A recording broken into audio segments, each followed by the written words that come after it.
Qué bueno. Bueno, y esta mañana quiero invitarles a que podamos leer sobre el Evangelio de San Lucas en el capítulo 24, una historia que ya la hemos mencionado en otros momentos, pero hoy quiero leerla en clave del tema de este mes, que es la importancia de la lectura de la Biblia, la importancia de la Biblia para nuestras vidas y para la fe cristiana. Todo el mes de septiembre, en realidad, que va a comenzar en esta semana, todo el mes de septiembre se recuerda el mes de la Biblia, ¿no? La Biblia es el libro de los libros. La palabra Biblia significa justamente libro, y es un texto fundacional para la fe cristiana. No es solamente un libro con mensajes y con enseñanzas, sino es la mera palabra de Dios. Y vamos a leer el capítulo 24 y yo quiero invitarles a que lo puedan hacer conmigo. Allí tenemos el texto en esta mañana en la pantalla. Si no tienes tu Biblia, quiero invitarte a leerlo conmigo. Dice: ese mismo día, vamos a leer toda la historia para entender qué importante que es la Biblia en esa historia y para nuestra historia personal. Dice: ese mismo día 2 de ellos iban de camino a una aldea llamada Emaús, que distaba de Jerusalén 60 estadios, que es más o menos unos 11, 12 kilómetros, y por ahí un poquito más. Iban hablando de todo lo que había sucedido, y mientras hablaban y discutían entre sí, Jesús mismo se acercó y los iba acompañando. Pero ellos no lo reconocieron, y es que parecían tener vendados los ojos. Se veían tan tristes que Jesús les preguntó: ¿de qué tanto hablan ustedes? Uno de ellos, que se llamaba Cleofas, le respondió: ¿sos el único forastero en Jerusalén que no sabe lo que ha sucedido en estos días? ¿Y qué ha sucedido?, preguntó Jesús. Y ellos le respondieron: lo de Jesús de Nazaret, que ante Dios y ante todo el pueblo era un profeta poderoso en hechos y en palabras. Pero los principales sacerdotes y nuestros gobernantes lo entregaron para que lo condenaran a muerte y lo crucificaron. Nosotros teníamos la esperanza de que él habría de redimir a Israel. Sin embargo, ya van 3 días de todo esto que ha acontecido. Aunque también nos han dejado asombrados algunas mujeres de entre nosotros que fueron al sepulcro antes de que amaneciera, y como no hallaron el cuerpo, han venido a decirnos que tuvieron una visión en la que unos ángeles les vieron a él, que él vive. Algunos de los nuestros fueron al sepulcro y encontraron todo tal y como las mujeres le dijeron, pero no lo vieron a él. Entonces Jesús les dijo: insensatos, ¿cómo le diría un porteño en la calle? ¿Cómo es lento? Qué lento que es tu corazón para creer todo lo que los profetas han dicho. ¿Acaso no era necesario que el Cristo padeciera estas cosas antes de entrar en su gloria? Y partiendo de Moisés y siguiendo por todos los profetas, comenzó a explicarles todos los pasajes de las Escrituras que hablaban de él. Cuando llegaron a la aldea donde iban, Jesús hizo como que iba a seguir adelante, pero ellos lo obligaron a quedarse. Le dijeron: quédate con nosotros, porque ya es tarde y es casi la noche. Y Jesús entró y se quedó con ellos, y mientras estaba a la mesa con ellos, tomó el pan y lo bendijo, luego lo partió y les dio a ellos, y en ese momento, ¡pum!, se les abrieron los ojos y lo reconocieron. Pero él desapareció de su vista, y se decían el uno al otro: ¿acaso no ardía nuestro corazón mientras hablaba en el camino y nos explicaba las Escrituras? En ese mismo momento se levantaron y volvieron a Jerusalén, y allí encontraron reunidos a los 11, a los que estaban con ellos, los cuales decían: en verdad, el Señor ha resucitado y se ha aparecido a Simón. Los dos, por su parte, les contaron lo que les había sucedido en el camino y cómo habían reconocido al partir el pan. Un poco más adelante, la historia continúa. Jesús aparece otra vez, come con ellos y les dijo: lo que ha pasado conmigo es lo mismo que les anuncié cuando aún estaba con ustedes. que era necesario que se cumpliera todo lo que está escrito de mí en la ley de Moisés, en los profetas y en los salmos. Entonces les abrió el entendimiento para que pudieran comprender las Escrituras. Y les dijo, así está escrito otra vez, y así era necesario que el Cristo padeciera y resucitara de entre los muertos al tercer día, y que en su nombre se predicara el arrepentimiento y el perdón de pecados en todas las naciones, y comenzando por Jerusalén. De esto ustedes son testigos, yo voy a enviar sobre ustedes la promesa de mi Padre, pero ustedes quédense en la ciudad de Jerusalén hasta que desde lo alto sean investidos de poder. Qué linda historia, ¿no? Para leerla tranquilos después y reflexionar sobre ella durante la semana. ¿Está bien? Te animo para que en los grupos pequeños también puedas reunirte y allí también vamos a estar estudiando estos pasajes acerca de la Biblia. Pero el del día de hoy, yo quiero enfocarme en esta forma en que Jesús usó la Biblia, las Escrituras. Se hacía referencia en ese momento al Antiguo Testamento. Ustedes saben, la Biblia se divide en dos partes, el Antiguo y el Nuevo Testamento. El Antiguo tiene 39 libros, el Nuevo tiene 27. Y cada libro fue escrito por un autor diferente. Algunos fueron escritos por un autor, varios libros, ¿no? Por ejemplo, Pablo escribió 13 cartas y otros autores, Juan escribió el Evangelio de Juan, escribió 3 cartas. Y así tenemos un autor que escribió varios libros, pero en general hay 40 escritores diferentes en la Biblia. 40 escritores diferentes. Unos 66 libros que componen lo que es la Biblia, ¿no? Ahora, Jesús estaba haciendo referencia al Antiguo Testamento, a los 39 libros que fueron escritos antes de que Jesús naciera. Pero por extensión, nosotros estamos haciendo referencia a toda la Biblia, porque Él estaba haciendo y dando la palabra a estos discípulos y la iglesia después escribió y autores escribieron lo que hoy es el Nuevo Testamento, inspirados por el Espíritu Santo. Y ellos llegaron a conformar, de acuerdo a cómo la iglesia lo entendió, guiados por el Espíritu Santo, en ser lo que hoy son palabra de Dios. Así que cuando hablamos de la Escritura, Jesús se refería al Antiguo Testamento, nosotros nos referimos hoy, parados en el siglo XXI, a toda la Biblia. ¿Está bien? Muy bien. Quiero darles 2 principios, 3 claves y 4 aplicaciones. 2 principios muy básicos para leer la Biblia, que debo saber para leer la Biblia. Primero, la Biblia prima sobre la experiencia de lo religioso. La Biblia prima sobre la experiencia de lo religioso. ¿Qué quiere decir? No estoy hablando de la prima, de tu prima. Estoy hablando de que está por encima de toda experiencia religiosa. ¿Amén? La Biblia está por encima de toda experiencia religiosa. Piensen en esto. Venían estos 2 caminando muy tristes porque Jesús había muerto y no podían creer, no creían, no habían escuchado todo lo que Jesús había enseñado acerca de que Él iba a resucitar. Iban volviendo a su casa, se alejaban de Jerusalén, de todo lo lindo que habían visto con Jesús, de todos los milagros, se alejaban, se volvían a sus casas. Y es maravilloso este texto para mostrarnos cuán verdadera es la Escritura, ¿no? Algunas cosas que son tan importantes, no tenemos tiempo de estudiarlas, pero bueno, volvían a su casa y aparece Jesús. Y Jesús, en lugar de decirles, hey, soy yo, muchachos, acá estoy, mírenme a mí. ¿Qué es lo que hace Él? Él los lleva a la palabra de Dios, los lleva a la Escritura. En lugar de decirles, muchachos, Él podría haber hecho un milagro, ¿verdad? Porque dice que tenían los ojos cegados, como que no se dieron cuenta que era Jesús. ¿Cómo pasó esto? Bueno, un milagro, evidentemente.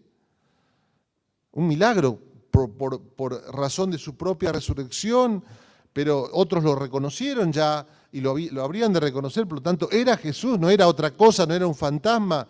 Después dice que iba a comer, comió. Y le dijo a Tomás, le dijo, tocá, meté tu mano en mi cuerpo lacerado. O sea, era Jesús, pero no lo reconocieron. Y ellos podrían haber dicho, bueno, Jesús les digo, podría haber dicho, aquí estoy, pero no, Él los lleva a la Escritura. Y aquí hay un mensaje muy importante para nosotros. La Biblia es tan importante para nuestras vidas que es por delante y por encima de toda experiencia religiosa.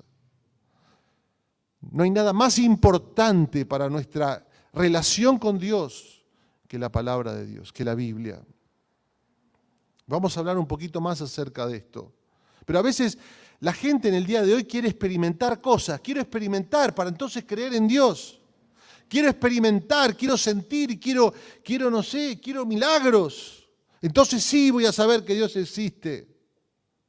Mira la Escritura. Tiene mucha más poder.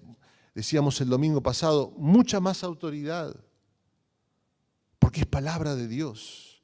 Y si quieres saber quién es Jesús, si quieres saber quién es Dios y todo lo que Dios quiere para tu vida, acércate a la Biblia.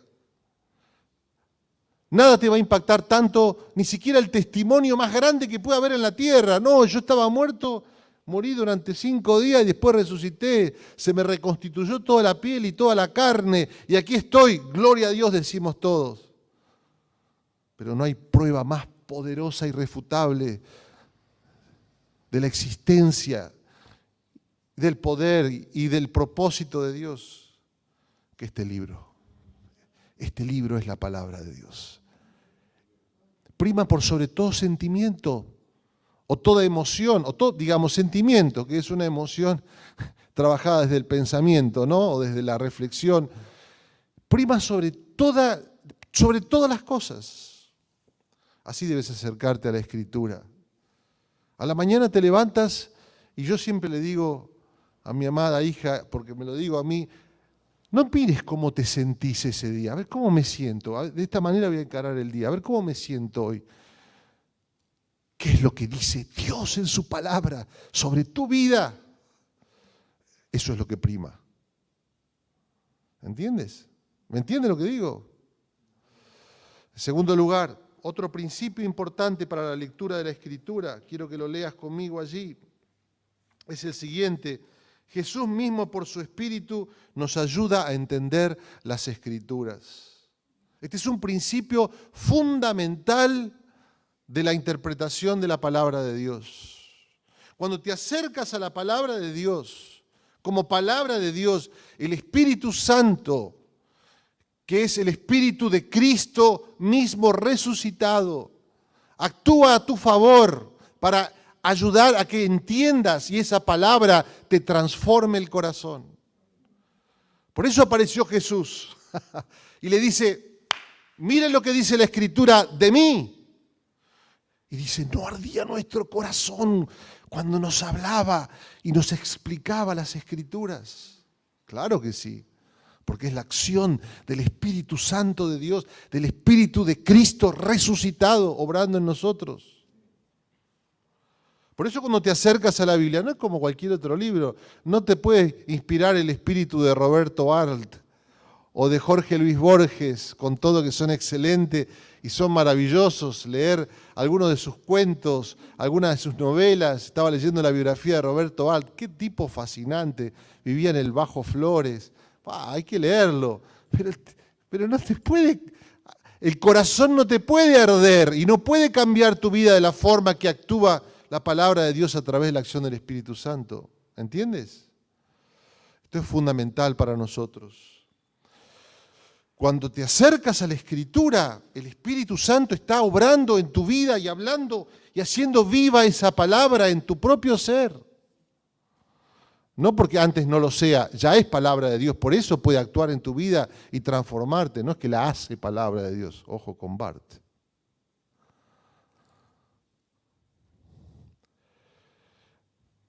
3 claves para leer la Biblia. Te las voy a dejar como lección, te las vas a anotar y vas a meterte en todas las charlas que va a haber en todo el mes de septiembre acerca de la Biblia. Ya las anotamos, allí son de 1 hora y vas a meterte en la página o te vas a meter en el Facebook, en el Instagram y vas a ver todos los anuncios de las charlas que hay. Solamente cliqueás allí en el Zoom y te metes en alguna de las charlas, va a haber pequeños cursitos, los adolescentes están haciendo un curso sobre introducción a la Biblia, etcétera, etcétera, etcétera. Pero aquí hay 3 claves que nos da el autor Lucas en esta historia y que nos da el Señor para leer la Biblia. Vamos a leer las 3 claves rápidamente. Primera, la Biblia habla de un protagonista. La Biblia habla de un protagonista. ¿Quién es ese protagonista? Jesús. La Biblia habla de la centralidad de Dios para todas las cosas. Y este Dios ha centrado todo el mensaje de la Escritura en Jesús. Por eso un autor dice, cuando lees la Escritura y cuando lees, por ejemplo, el Antiguo Testamento, y él tiene una frase, una cita extensa, pero no la voy a leer toda, dice, cuando lees la historia de Adán, tienes que leerla de esta manera. Jesús es el verdadero y mejor Adán, quien pasó la prueba en el jardín y cuya obediencia ahora se nos imputa. Jesús es el verdadero y mejor Abel. Jesús es el verdadero y mejor Abraham. Jesús es el verdadero y mejor Isaías. ¿Qué está diciendo? Toda la Escritura apunta a un protagonista. ¿Quién es? Jesús. Amén. Él es el protagonista central. Muchos libros, muchos autores, muchos siglos, pero hay un protagonista. Jesús. Jesús es el rey, el sacerdote y el profeta. Él es el superhéroe. Él es el centro de toda la Escritura. Quisiera poder citarte algunos autores. Esto es lo que debemos buscar, en resumen, en toda la Escritura. Escucha. Conocer verdaderamente a Jesucristo y las riquezas infinitas que están comprendidas en Él y que Él nos ofrece.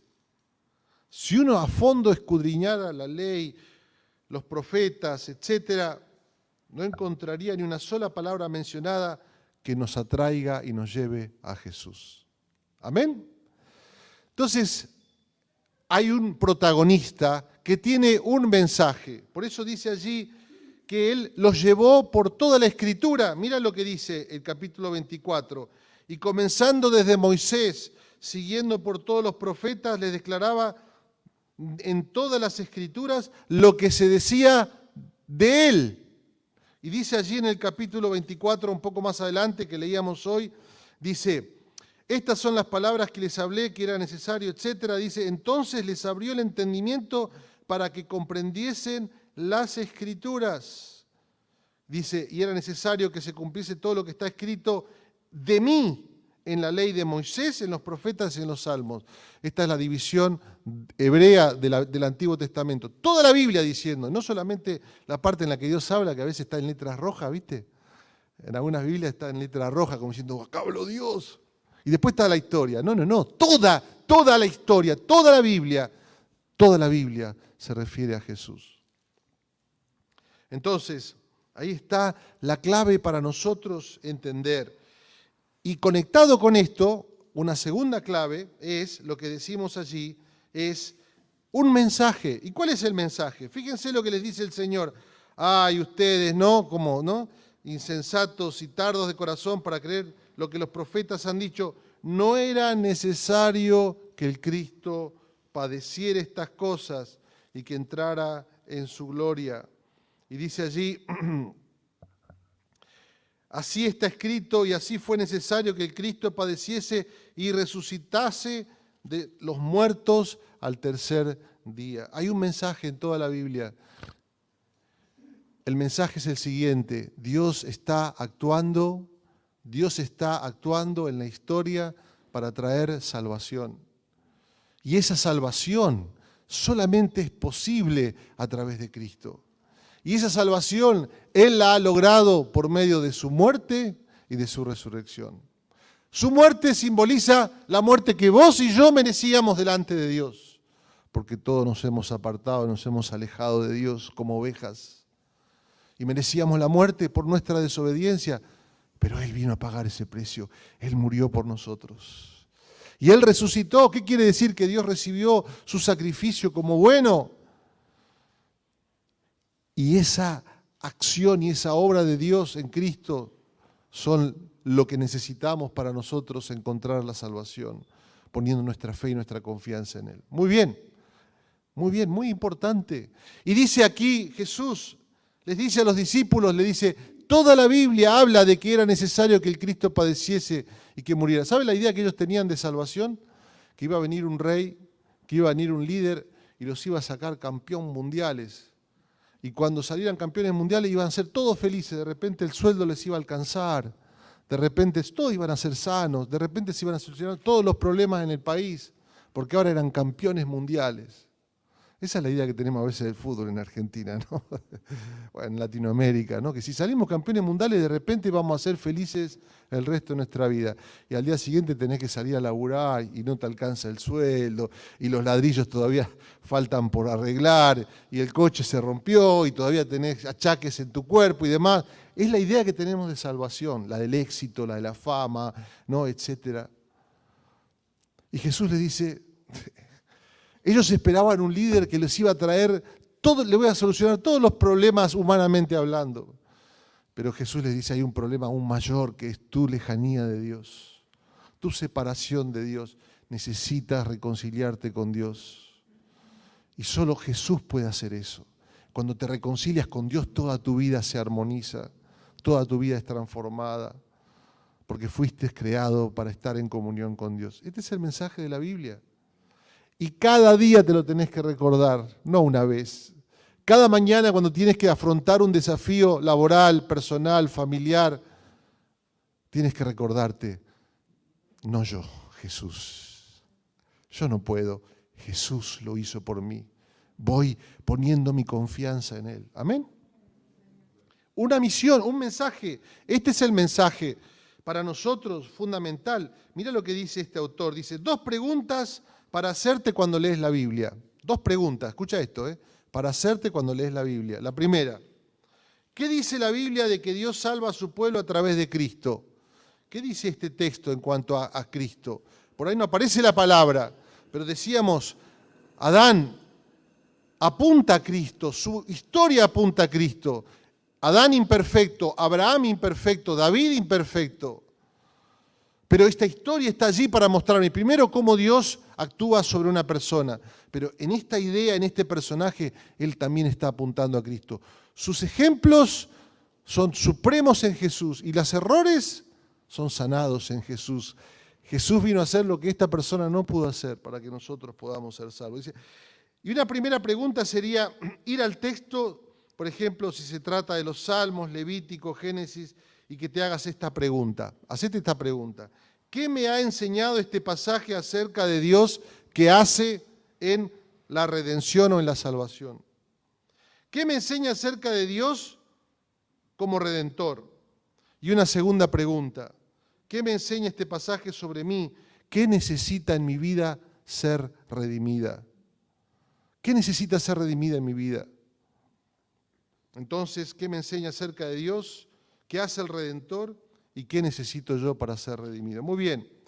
En tercer lugar, veamos allí el texto de esta mañana. Tienes que leer la Biblia en clave de misión. ¿Amén? O sea, cuando Dios viene a nuestras vidas y nos transforma, no es para que te vayas a tu casa contento y digas, uy, qué bien que me siento ahora. Vieja, haceme los ravioles, ¿por qué voy a comer los ravioles? Pero hoy estoy inspirado para comer los ravioles con estofado, qué rico. Ya hay hambre, ¿no? Vamos todavía. Ya vienen, ya vienen. Dios viene para cambiar tu vida y transformarte y ponerte en clave de misión, porque Él ha puesto en tu vida un propósito eterno. Te ha creado con una razón. ¿Sabías eso? Y que todo lo que haces tiene que tener un propósito en clave de Dios. Si no, tu vida es una coherencia o una incoherencia de rutina tras rutina tras rutina, y los días van pasando y ya estamos otra vez casi terminando el 21, y el año pasado estábamos en el 2020, y el año que viene vamos a estar en el 22, y ya te resolviste la pregunta de ¿para qué estoy acá? Un propósito calienta tu corazón, enciende tu vida, hace que los días sean más lentos, porque cada minuto cuenta. Y no es posible entenderlo sin Dios, porque Él es nuestro fin supremo, pero en Él también nos ha creado para que en lo que hacemos le demos gloria. Por eso dice que cuando estos se dieron cuenta, dijeron, vamos a volver al lugar de donde venimos, vamos a empezar otra vez. Jesús no murió y se quedó en la tumba, resucitó, por lo tanto vamos a contarle a otros. Esta acción de contarle a otros es con palabras en primer lugar, pero también con acciones. Vivimos en el espíritu de la resurrección y cuando la Biblia impacta tu vida, despierta tu corazón, te llena de vida y entonces hay sentido y propósito para hacer la voluntad de Dios y lo que Él quiere hacer para tu vida o a través de tu vida. Amén. Mira lo que dice allí el texto y con esto rápidamente terminamos esta sección. Mira lo que dice, y era necesario, dice, que el Cristo padeciese, resucitase y que se predique su nombre. ¿Quién va a predicar el nombre de Jesús? ¿Quién lo va a predicar? Era necesario que se predique su nombre, el arrepentimiento y el perdón de pecados en todas las naciones, comenzando de Jerusalén. ¿Quién lo va a hacer eso? ¿Quién lo va a hacer? ¿Quién lo hace eso?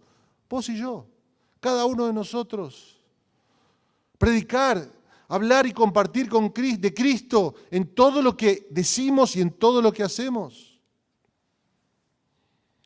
Fui a comer esta semana con una familia y hablando así anecdóticamente, me contaban la historia de uno de los que somos parte de esta comunidad de fe. Y me decían, una vez lo invité y qué sé yo, invité a mis amigos y todo lo que hablaba era de la Biblia, como diciendo, oh, qué pesado. Y yo decía, qué maravilloso. Toda esa familia que estaba ahí es testimonio de esta persona. Pero el corazón encendido por el mensaje y por el llamado de Dios nos hace hacer cosas tremendas y maravillosas. Yo le pido a Dios que esta comunidad pueda crecer a través de la acción y la misión de cada uno de nosotros.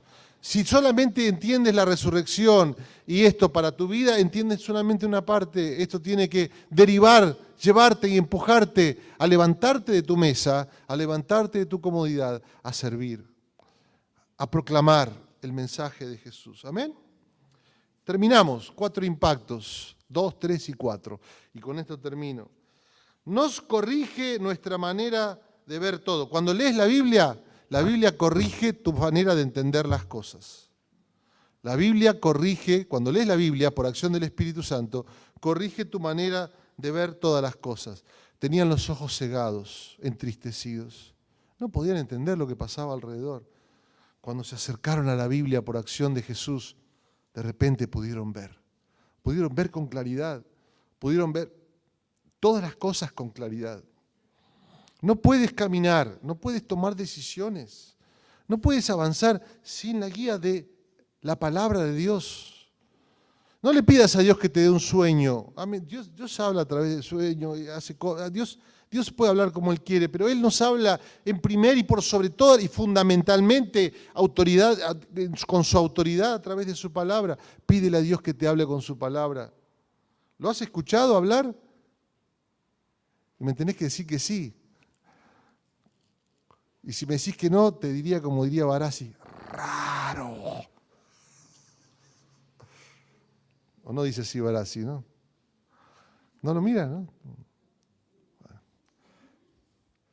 No me den lecturas políticas de Barassi. Todo bien, todo bien.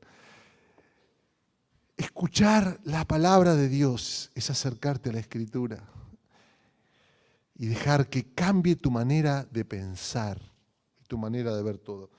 Cuando lees la Escritura, la acción de Dios sana nuestras vidas. Su tristeza era tan grande, pero su tristeza fue cambiada en alegría y en gozo. Jesús les habló, dice allí el texto de esta mañana, no ardía nuestro corazón, algo estaba cambiando. Tu visión de las cosas negativa, tus sentimientos construidos sobre estas percepciones y demás, tienen que ser cambiados, transformados por la palabra de Dios. Algunos de nosotros tienen cosas de muchos años que tienen que ser sanadas. Envió su palabra, dice el Salmo, y los sanó. La palabra de Dios tiene poder para sanarte. Amén. Tiene poder por sobre otra palabra que hayas recibido, cualquier palabra que haya querido destruir tu identidad, que te haya hecho creer que sos un fracasado, que sos de esta forma o de otra forma, que tenés no hay estudio, no hay éxito económico, no hay palabra que nadie pueda decirte que tenga el poder de sanar tu vida. Solo la palabra de Dios. La palabra de Dios sanó el corazón de estos discípulos. Tercer lugar, la palabra de Dios nos direcciona. ¿Estás yendo para un lado? Jesús te cambia el rumbo. Jesús te cambia el rumbo. Eso es lo que significa la palabra arrepentimiento, dar la vuelta. Iban camino de Emaús, se encontraron con Jesús, se encontraron con su palabra. Vamos a volver, vamos a caminar en la otra dirección. Esto no es posible si la palabra no afecta a tu vida y la palabra nos da esa misión y nos une. ¿Está bien? Dice que volvieron a encontrarse con los discípulos. Bueno, genera una comunidad maravillosa. La palabra de Dios nos une como iglesia. Podemos tener diferentes formas de pensar política. ¿Está bien? Me gusta decir que acá en esta comunidad tenemos peronistas, radicales, tenemos K, tenemos pro, tenemos anti, tenemos de todo. ¿Está bien? Y cada... ¿Cómo? Sí. Tenemos de todo. Y cada uno tiene derecho y libertad para pensar, y esto quiero decírtelo de cara a las votaciones. Vota con tu conciencia. Vota delante de Dios, vota en oración. Si hay algún pastor que se ha postulado, no lo votes. No mires el reino. No, digo. Sí, le voy a decir sinceramente, como pastor, Dios me ha llamado a ser pastor de una comunidad, no me ha llamado a ser político. Si tuviera una vocación política, me dedicaría a la política y dejaría mi trabajo como pastor. ¿Está bien? Y ha ocurrido eso en la historia. Pero yo creo que hay que separar muy claramente a los pastores, pero a ustedes Dios les ha dado vocación para servir en la vida, en lo público, y aquí hay algunos que están sirviendo en el ámbito de la política, muy importante y necesario, muy importante. Me desvié del tema, pero quiero decirte, voy a orar y oremos para votar con responsabilidad. Tenemos aquí personas que piensan diferentes y está muy bien. Eso es saludable. Esto habla de que esta es una comunidad saludable. No que están todos alineados pensando lo mismo políticamente. No. Pero hay algo que nos une. Dios, Jesús y esta palabra. Esta palabra nos une. Esta palabra nos une. Nos une en Jesús. Entonces, quiero alentarte para que tengamos ese espíritu abierto y este espíritu fundamental de unidad alrededor de su palabra. Amén. Y acá termino. Hoy me fui un poquito de tema en el horario, pero que no se peguen los fideos. Vamos a orar, vamos a pedir la bendición de Dios. Damos gracias a Dios por estar juntos en esta mañana. Padre, nos ponemos en tus manos. Señor, pedimos que en todo este mes que vamos a estar estudiando la Biblia y aprendiendo acerca de la Biblia, podamos ser encendidos como fueron encendidos estos discípulos.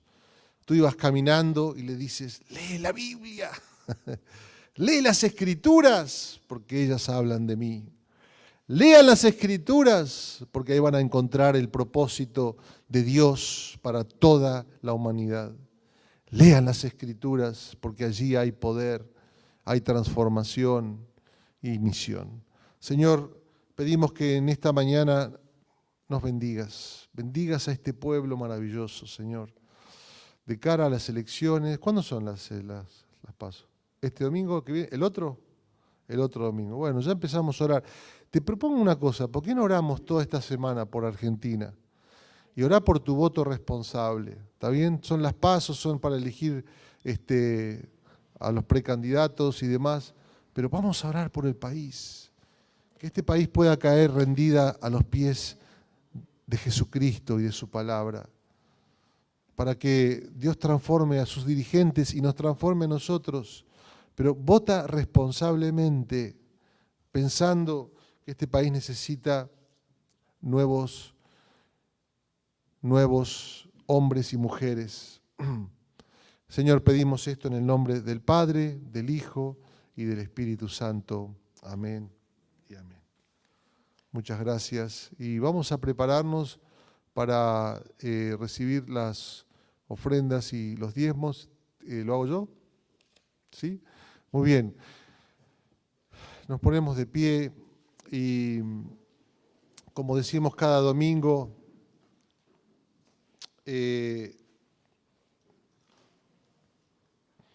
todo lo que entregamos es para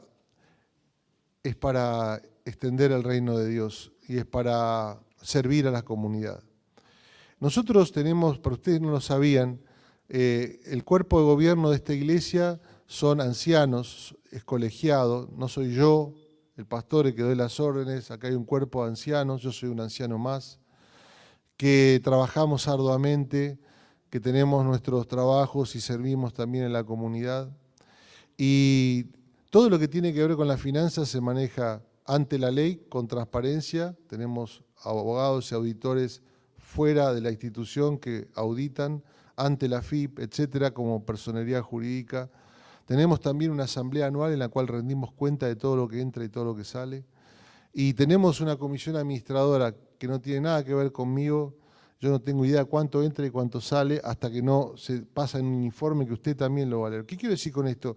Nos manejamos con mucha transparencia, con mucha seriedad, con mucho respeto a cada centavo que entra y que es para servir en nuestras comunidades, en nuestros barrios, en lo que estamos haciendo. Si alguno tiene duda de lo que estamos haciendo, le digo siempre, venga el día lunes a las 7 de la mañana y vea todo el trabajo que se hace aquí durante todo el día o en alguna de nuestras congregaciones o comunidades. Estamos sirviendo, estamos trabajando. Pedimos, Señor, que recibas nuestras ofrendas y nuestros diezmos que sirvan para la extensión de tu reino. Respondemos a la gracia. Ninguno dé por obligación, ninguno dé por sentido de obligación.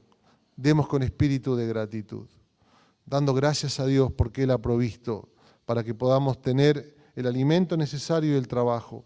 Y, Señor, que esto también sea un mensaje de amor y de generosidad en nuestra sociedad. En el nombre del Padre, del Hijo y del Espíritu Santo. Amén.